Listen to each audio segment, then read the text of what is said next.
আপনি কি AI, machine learning, deep learning এই শব্দগুলো শুনেছেন কিন্তু ঠিক বুঝতে পারেননি এগুলো আসলে কি? ভাবছেন আমি তো প্রোগ্রামিং জানি না, এগুলো আমার জন্য না। আজকের ভিডিওটা আপনার জন্যই। চলুন একদম সহজ ভাষায় শুরু করি। এআই কি? এআই মানে এমন মেশিন যেটা দেখতে পারে, শিখতে পারে আর সিদ্ধান্ত নিতে পারে।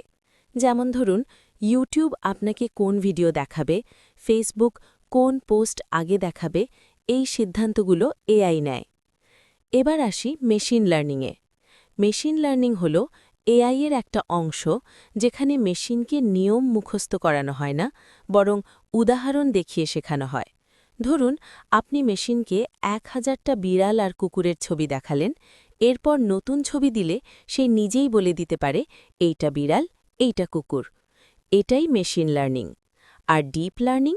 ডিপ লার্নিং হল মেশিন লার্নিংয়ের আরও অ্যাডভান্সড ভার্সন, যেটা মানুষের মস্তিষ্কের মতো ধাপে ধাপে শেখে।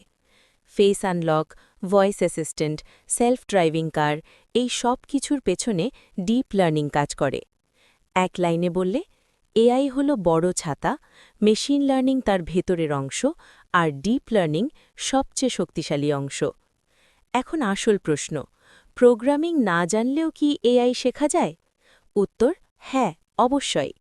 আজকাল এআই শেখা মানে হেভি কোডিং দিয়ে শুরু করা না। প্রথমে দরকার লজিক, কিউরিওসিটি আর শেখার মানসিকতা। ম্যাথ নিয়ে ভয় পাচ্ছেন? শুরুতে শুধু স্কুল লেভেল ম্যাথই যথেষ্ট। Average, graph, simple calculation.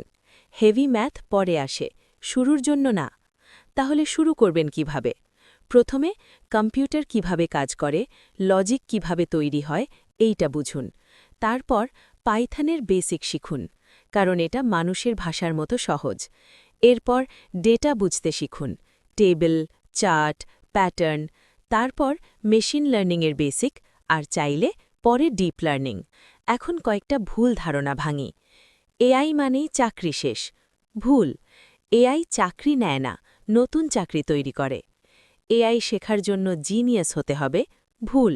Consistency থাকলেই যথেষ্ট। আর এআই শুধু সিএসসি স্টুডেন্টসদের জন্য না, business, medical, agriculture, content creation সব জায়গায় এআই আছে।